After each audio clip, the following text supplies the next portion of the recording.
Hello friends, আমি সঞ্চিতা রিয়া ফ্যামিলির নতুন একটি ব্লগে আবার সবাইকে আরও একবার স্বাগত। তো আপনারা সবাই কেমন আছেন? ভালো আছেন নিশ্চয়, আমিও ভালো আছি। তো সকাল সকাল ভালো মন্দ দুটো দিয়ে দিনটি শুরু করছি। আর সকালবেলা বাইরে ঘুরছিলাম, কেন প্রচুর সোনা বাইরে চলে গেছে। তো বাইরে তো কুকুর থাকে, বিড়াল থাকে, যেগুলোকে ছুঁয়ে দিলেও মারা যেতে পারে। তো সেই কারণে ওকে বেশিরভাগ সময় চোখের সামনেতেই রাখা হয়, না হলে ওকে ঘরে রাখি।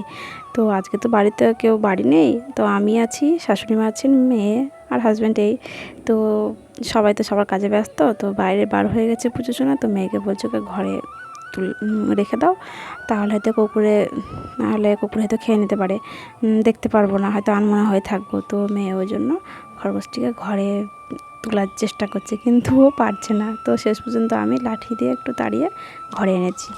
আর মেয়ে তো মর্নিং স্কুল শুরু হয়েছে, সে তো আপনারা জানেনই। তো সেই জন্য ও সকাল সকাল ঘুম থেকে উঠে আগে ও রেয়াজে বসেছে, তারপরে ও ফ্রেশ হয়ে স্কুল ইউনিফর্ম পরে নিয়ে রেডি হয়ে গেছে। তো এখন কিছু খাওয়া হয়নি, তো কিছু খেতে চায় না, সে তো আপনারা জানেনই। সকালে কিচ্ছু খেতে চাইবে না, কীরকম মেয়ে কি জানি, আমি তো বুঝতেই পারি না কেন জো খেতে চায় না। তো জোর করে একটি বিস্কুট দিয়েছি, একটা ডিম সেদ্ধ করে দিয়েছি। তো বিস্কুটটা একটু খেয়ে আর খাচ্ছে না, দেখুন এক কামড় দিয়েছে বিস্কুটটা। আমি প্রথমে বলেছি বিস্কুটটা খেয়ে জল খেয়ে তারপর ডিম সেদ্ধটা খেয়ে নিলে হয়ে যাবে, তাহলে 10টা পর্যন্ত কোনো অসুবিধা নেই, তারপরে তো মিড ডে মিলের খাবার দেবে। তো তবুও বিস্কুটটি খেলো না। আর বাবা এদিকে এই যে মুড়ি খাচ্ছিল, মুড়িটা বলছে বিস্কুট না খেলে মুড়ি খেতে হবে, কিন্তু মুড়িও খেলো না, বিস্কুটও খেলো না। তো শেষ পর্যন্ত ডিম সেদ্ধটা খেয়েছে। ও এমনি ডিম সেদ্ধটা খেতে ভালোবাসে।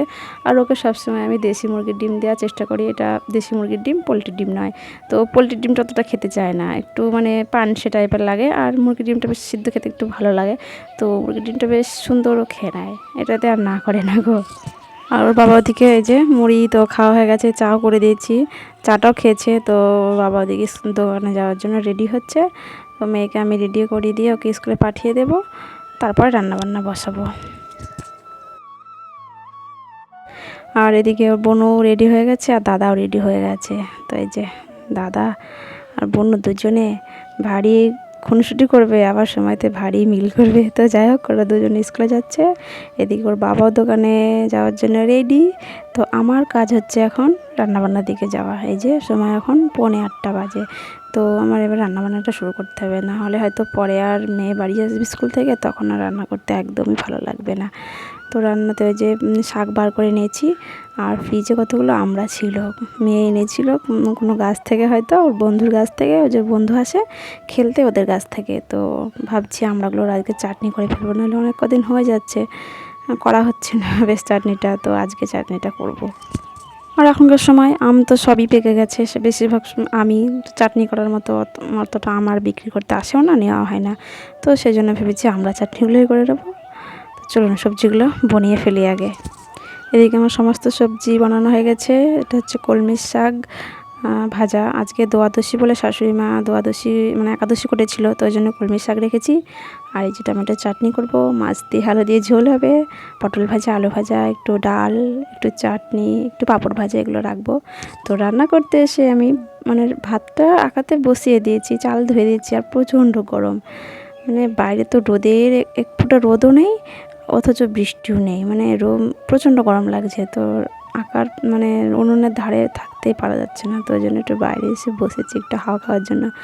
আর বাড়িতে তো কেউ নেই, এমনিতেই ভালো লাগছে না, একা একা কাজ যেন আগাচ্ছে না। কেউ থাকলে হয়তো কথায় কথায় কাজটা হয়ে যায়, কিন্তু একা একা আছি তো কাজ আর আগাতেই পারছি না। এই যে বাইরে দেখেছেন একটু রোদ নেই। তো চলুন রান্নাবান্নাগুলো আগে সেরে নিই। এই যে এদিকে আমার ভাত তো বসানো হয়ে গেছে। আর এই যে এদিকে শাশুড়ি মা মাছগুলো আমার সব বনিয়ে দিয়েছে।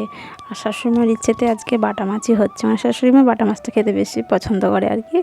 তো মেয়ে তো জানি সব মাছ খাবে না, তো ওকে হয়তো একটা ডিম ভাজা করে দিতে হবে। আর একটু মুসুর ডাল করেছি, তো মেয়ে আবার মুসুর ডালটা খেতে ভীষণ ভালোবাসে, তো অসুবিধা হবে না। আর এই যে সমস্ত সবজিগুলো আমার ধুয়ে এখানে রেখেছি জল ঝরাতে দিয়ে, জাস্ট রান্না করলেই হয়ে যাবে। তো চলুন রান্নাবান্না সেরে নিয়ে তারপরে আসছি। তো রান্না তো আমি ওদিকে হচ্ছে, তো এর মধ্যে ছেলে মেয়ে দুজনে স্কুল থেকে খাবার নিয়ে চলে এসেছে। আর মিড ডে মিলের খাবারে আজকে আলু চচ্চড়ি আর মসুরির ডাল দিয়েছে। এটিও বেশ ছেলেপিলে খুব সুন্দর খেয়ে নেয়, আর আমার মেয়ে তো এটি খুব সুন্দর খায়। চলুন, ছেলে তো ডাইনিংয়ে বসেছে আর মেয়ে এদিকে নিচে বসেছে, ওর নাকি খুব গরম লাগছে, তো ওই জন্য ও নিচে বসেছে। এই যে ওর পাতেও মুসুরির ডাল আর আলুর তরকারি। তো এটাতে আমার মেয়েও খুব সুন্দর খেয়ে নেয়। দেখি আমার মেয়ে বলবে স্কুলের খাবার নাকি খেতে ভীষণ ভালো লাগে এরকম। রান্না বান্না কমপ্লিট করে সব গুছিয়ে নিয়ে একটু ঘরে এসে বসেছি। তো শাশুড়ি মাকে বললাম রেডি হতে, ওনার খাবারগুলো সবই রেডি করে দিয়েছি। এই যে শাশুড়ি মায়ের খাবারে আজকে শাক ভাজা, পটল ভাজা, আলু ভাজা, এদিকে মুসুরির ডাল, এদিকে মাছের ঝোল, বাটা মাছের আলু দিয়ে, আর তার সঙ্গে আমড়ার চাটনি, পাঁপড় ভাজা, আর সঙ্গে একটু মিষ্টি। তো শাশুড়ি মায়ের জন্য আজ একটু ভালো মন্দ কিছু রান্না করে খাওয়াতে তো ইচ্ছে করেই, হয়তো দিই, কিন্তু আজ একটু স্পেশালভাবে কিছু রান্না করলাম, যেহেতু উনি দুদিন উপোস করেছেন এই জন্যই আর কি।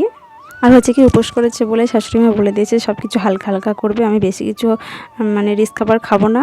তো ওই জন্য সব কিছু খাবারই আমি হালকা পাতলাই করেছি আর কি। আর এসব রান্নাগুলো ওনার বেশ পছন্দ হয়েছে, আমাকে খাবার পরে বলেছে। তো যাই হোক বন্ধুরা, ভিডিওটি আজকে আমি এই পর্যন্ত রাখছি। ভালো লাগলে অবশ্যই লাইক, শেয়ার, কমেন্ট আর সাবস্ক্রাইব করতে একদম ভুলবেন না। দেখা হচ্ছে পরের কোনো একটা নতুন ভিডিওতে। ততক্ষণে আপনারা সবাই সাবধানে থাকবেন। টাটা।